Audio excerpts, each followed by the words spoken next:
Hello નમસ્કાર વિદ્યાર્થી મિત્રો, વૈદ ડિજિટલ એજ્યુકેશનમાં આપ સર્વે વિદ્યાર્થી મિત્રોનું સહૃદય હાર્દિક સ્વાગત છે।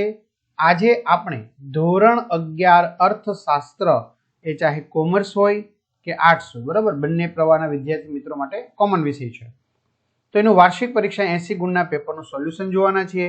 તો ખાસ વિદ્યાર્થી મિત્રો, ચેનલમાં ન હોય ચેનલ સબસ્ક્રાઇબ કરો, વિડીયો લાઇક કરો અને તમારા મિત્રો દોસ્તોને શેર કરો, બરાબર।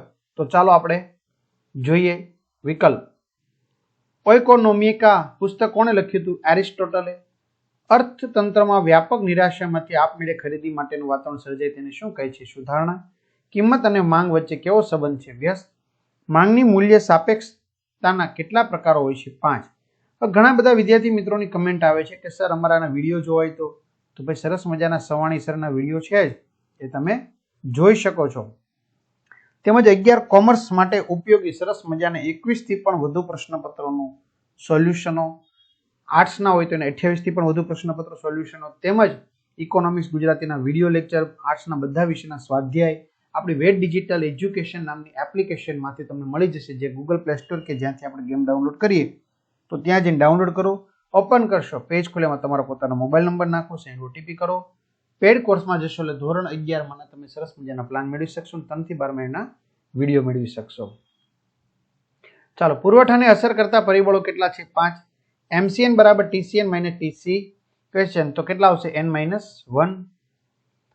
વાસ્તવિક ખર્ચનો ખ્યાલ કયા અર્થશાસ્ત્રીએ રજૂ કર્યો હતો? પ્રશિષ્ટ। કયા બજારમાં પેઢી એજ ઉદ્યોગ બને છે? ઇજારો। ત્યાર પછી સમાન ગુણી વસ્તુઓ કયા બજારનું લક્ષણ છે? પૂર્ણ હરીફાઈ। માનવ વિકાસ અહેવાલ 2014 પ્રમાણે ભારતની માથાદીઠ આવક કેટલી હતી? $5,150। ઈસવીસન 2011-12 માં ભારતની કેટલા ટકા વસ્તી ગરીબ છે? 22। નીચેનામાંથી કયો ઉદ્યોગ જાહેર ક્ષેત્ર માટે હવે અનામત છે? રેલવે। નીચેનીમાંથી કઈ બાબત GNP ની ગણતરીમાં લઈ શકાય? હોસ્પિટલમાં કરવામાં આવેલું ઓપરેશન। શિક્ષણ એ કોની જવાબદારી છે? રાજ્ય સરકારની। નીચે આપેલ પૈકી કયો મુખ્ય પાક એક દળી છે? ઘઉં। આચ્છાદન કેટલા પ્રકાર પડે છે? તો તમારે એનો જવાબ મને કમેન્ટ કરવાનો છે। વિભાગ 2 1 ગુણના પ્રશ્ન। ગ્રાહકોની આવક વધતા વસ્તુની માંગમાં કેવા પ્રકારનો ફેરફાર થાય છે? તો વસ્તુની માંગમાં વધારો થાય છે। પુરવઠાની વ્યાખ્યા આપો। ચોક્કસ સમય અને ચોક્કસ કિંમતે ઉત્પાદકો કે વેપારીઓ ઉત્પાદન વસ્તુઓનો જેટલો ભાગ બજારમાં વેચવા તૈયાર હોય તેને શું કહેવામાં આવે છે? પુરવઠો કહેવામાં આવે છે। બજારનો સામાન્ય અર્થ આપો। વસ્તુ કે સેવાના ખરીદ વેચાણના હેતુથી ખરીદનાર અને વેચનાર એકબીજાના પ્રત્યક્ષ કે પરોક્ષ સંપર્કમાં આવે તે વ્યવસ્થા એટલે બજાર। ભારતમાં જાહેર બાંધકામ ખાતાની રચના ક્યારે થઈ? ઈસવીસન 1855 માં થઈ। વૈશ્વિકીકરણનો અર્થ આપો। તો વૈશ્વિકીકરણ એટલે દેશના અર્થતંત્રને વિશ્વના અર્થતંત્ર સાથે વધુને વધુ સાંકળવાની પ્રક્રિયા। ગૃહિણીના ઘરકામની સેવાનો સમાવેશ રાષ્ટ્રીય આવકમાં કેમ થતો નથી?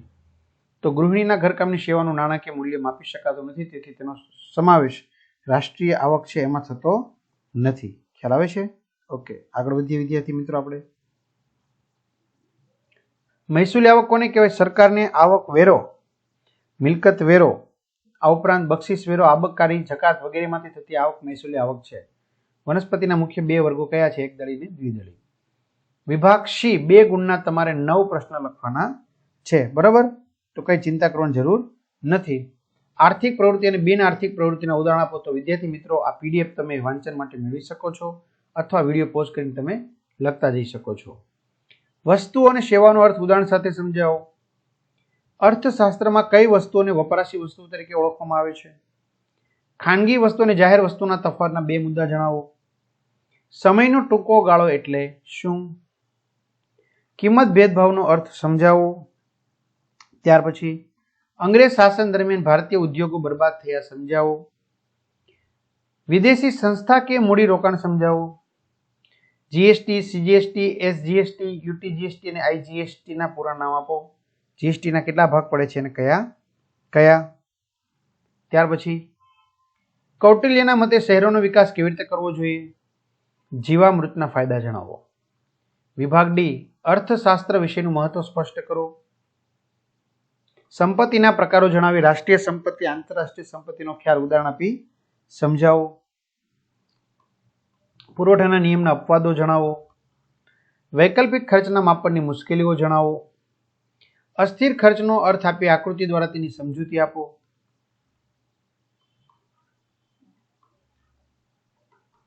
અલ્પ હસ્તક ઇજારાનો અર્થ સ્પષ્ટ કરો. ટૂંકનોંધ લખો. રાષ્ટ્રીય આવકમાં વિવિધ ક્ષેત્રનો ફાળો. આર્થિક સુધારાઓના ઉદ્દેશો જણાવો. રાષ્ટ્રીય આવકની ગણતરીમાં ઉદ્ભવતી સમસ્યાઓની સમજૂતી ટૂંકમાં જણાવો.